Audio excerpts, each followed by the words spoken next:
Assalamualaikum. Pada video sebelumnya kita sudah mempelajari bagaimana metode view binding, dan mengkolaborasikannya dengan ArrayList untuk mengakses banyak komponen melalui perulangan.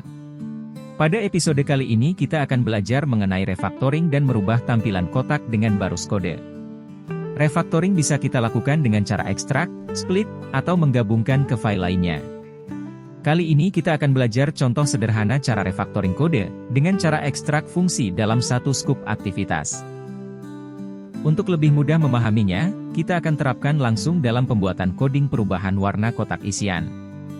Coding ini berupa event handler klik pada kotak isian soal TTS.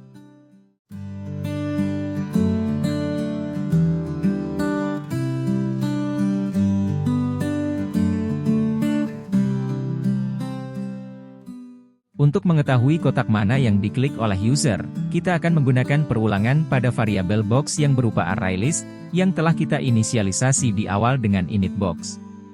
Karena kita belum mengetahui kotak mana yang dipilih oleh user, maka kita gunakan perulangan dalam pengkodeannya.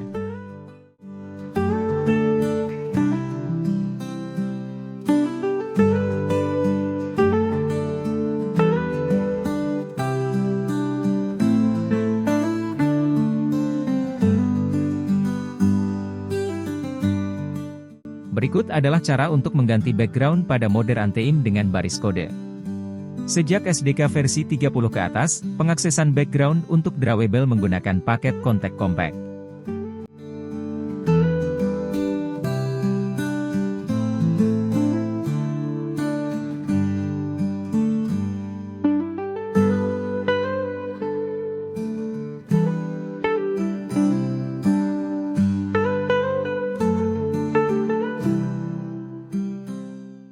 Seperti yang kita lihat, kotak yang kita pilih pada kotak isian berubah warna menjadi biru muda, namun ketika klik pada kotak lainnya tidak mereset kotak sebelumnya ke gambar aktif.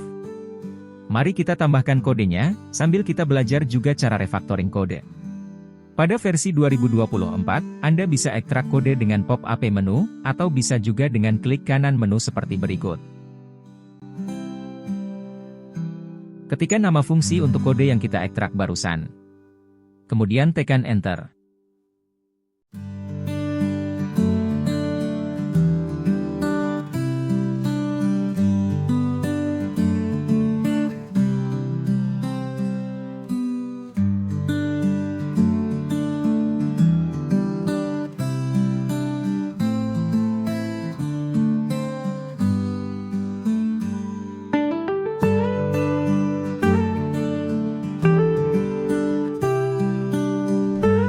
Kita akan menambahkan variabel baru pada file const.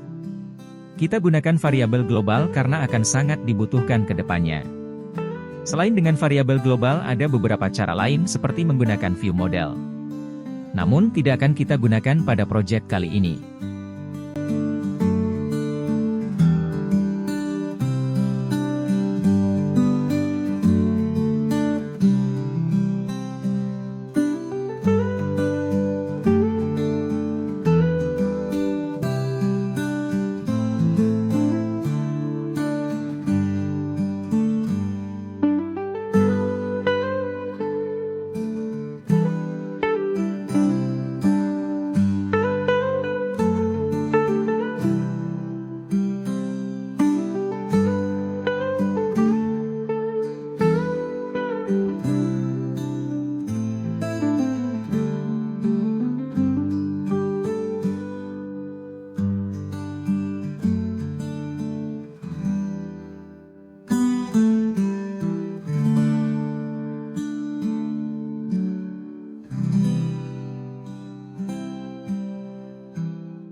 Seperti yang terlihat, setiap kali pengguna melakukan klik pada kotak isian TTS, aplikasi kita akan mereset kotak, kemudian merubah warna kotak yang terpilih.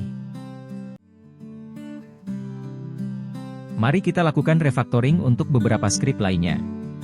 Kedepannya kita akan sering melakukan refactoring seperti ini. Hal ini untuk mempermudah kita jika ada penambahan kodenya.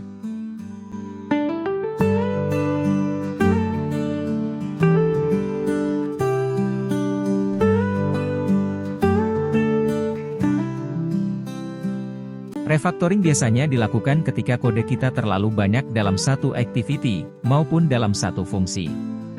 Dengan memisahkan beberapa fungsinya akan mempermudah kita untuk mencari dan memperbaiki kode kita ke depannya.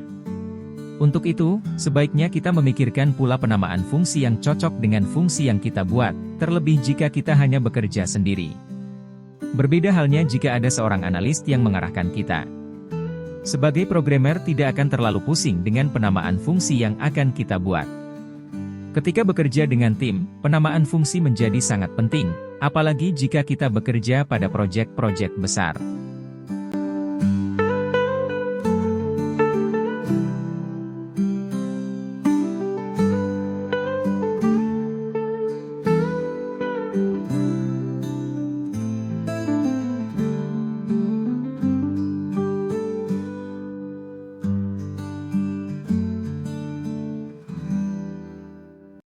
Mari kita periksa lagi apakah kodenya masih bekerja seperti sebelumnya. Oke, sepertinya, refactoring yang kita buat sudah benar. Mari kita lanjutkan ke materi kita selanjutnya.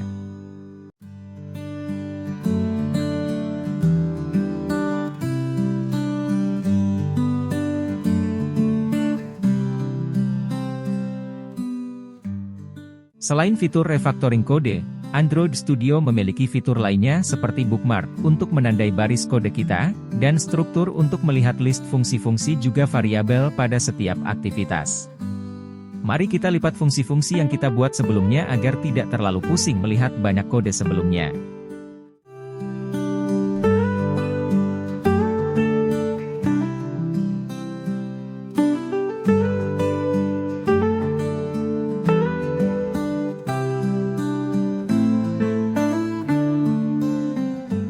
Sebelumnya kita sudah membuat fungsi untuk mengakses custom view yang kita buat. Kali ini kita akan membuat fungsi untuk mengakses keyboard bawaan Android. Agar dapat menggunakan Android keyboard, kita harus menggunakan fungsi override. Override ini menunjukkan bahwa fungsi yang kita buat akan mengakses komponen pada bawaan sistem Android. Kita akan menggunakan keyword, yang berarti akan membuat fungsi event handler ketika tombol keyboard Android kita tekan.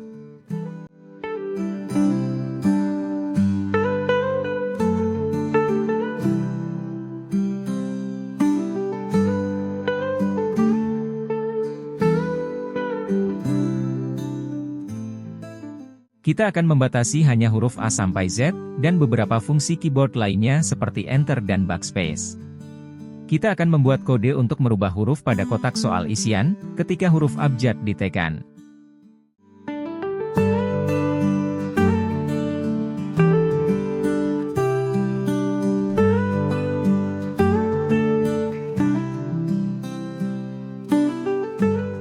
Dalam bahasa pemrograman Kotlin, ekspresi when digunakan sebagai multiple condition, seperti if-else, maupun switch case pada bahasa pemrograman lain.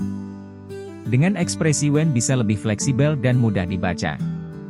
Namun ketika menggunakan ekspresi when ini, harus diakhiri dengan else, walaupun tidak ada nilai untuk dikembalikan.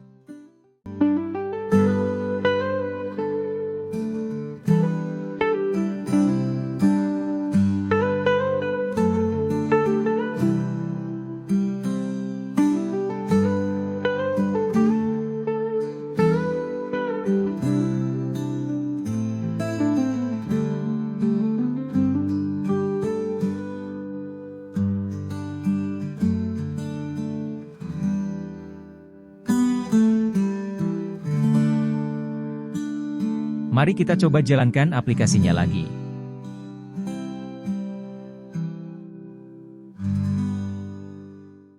Oke, baiklah, sekian sesi kita kali ini. Selamat mencoba, dan teruslah berkreasi. Sampai jumpa di episode selanjutnya. Akhirul kalam, wassalamualaikum warahmatullahi wabarakatuh.